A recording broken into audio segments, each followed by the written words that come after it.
make better financial decisions daily. And we are back for another devotional.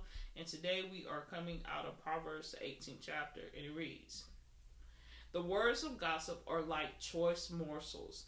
They go down to the inmost parts. From the fruit of their mouth, a person's stomach is filled. With the harvest of their lips, they are satisfied. The tongue has the power of life and death, and those who love it will eat its fruit." So while I was reading through this chapter, these were the three verses that stuck out to me. And the first thing that came to mind is, what type of words are you speaking? That was the first thought, because I understand that the impact of our words are truly powerful. So I'm going to start with verse 21 and then work our ways backwards. So verse 21 talks about life and death. Those are pretty strong words. Words can speak either life into your situation, or it can speak death into your situation. But when I'm speaking of myself personally, immediately I thought about the negative thoughts or words that I've said to myself over the years. And I've learned that I had to bring life into the things that I was concerned about. And speaking those negative words only brought additional frustration. But I can say that I have definitely grown in this area. I'm not perfect, but I'm definitely a lot better. But these are the blessings or the benefits that I've received by learning to speak life. Those blessings have been better sleep. It has brought me peace. It has brought me confidence in my abilities.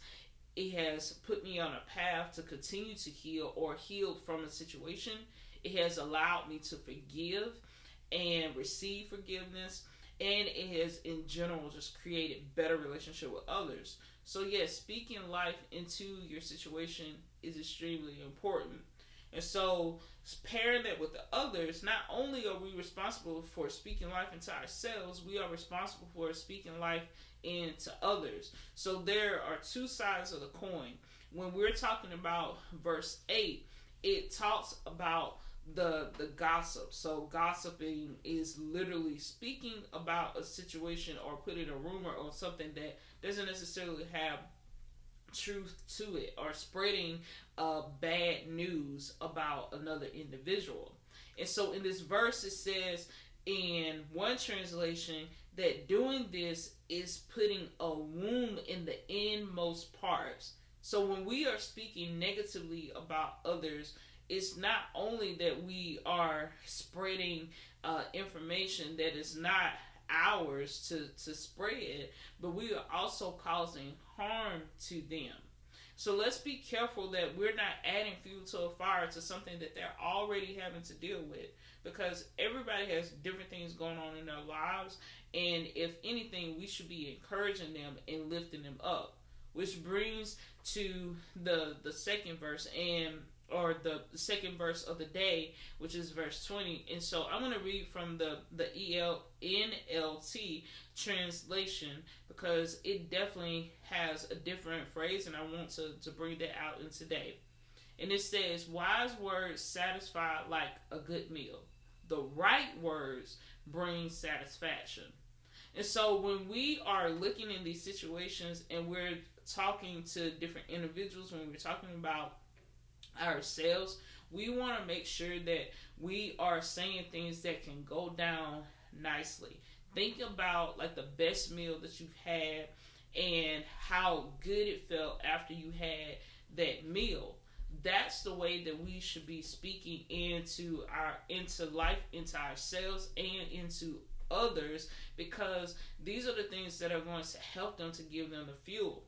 Because think about it. Food is the fuel that we need for our bodies to operate. Words are also the fuel that we need to continue to grow, to continue to go on and be able to have the strength. So if anything that you can learn from this devotional today, let's remember these three things. Number one, let's be an encourager of ourselves and of others. Let's speak life into people's situations. Let's pray for one another. Let's comfort each other in our situations instead of putting them down when they're already struggling with certain situations. Number two, let's speak on topics according to our experience and knowledge. When someone comes to you with their situation or their problem, if you do not have the expertise, send them to someone else. The best thing that you can say to someone if you don't know is say, I don't know, and then connect them to someone else. Or at least pray at minimum. Definitely, always pray for that individual so you can say, hey, I'll pray for you as you find the information that you need. And then third, if you seek wisdom, you will gain peace. As you continue to grow and apply the knowledge that you learn, all the things that you're going through in your life in specific situations, if you find the information that you need to get through that situation and start applying that information by acting wisely, you're going to gain peace because now that situation is getting better. So I hope you've enjoyed today's devotional. Continue to stay connected to Pew Financial Coaching. If this has helped you today, I encourage you to like, share, and subscribe to this channel so that you can stay connected to Pew Financial Coaching. And as always, if you're ready to grow in your finances, be sure to sign up for a free consultation. All the information is listed in the description. I hope you've enjoyed today's devotional and continue to have a blessed day.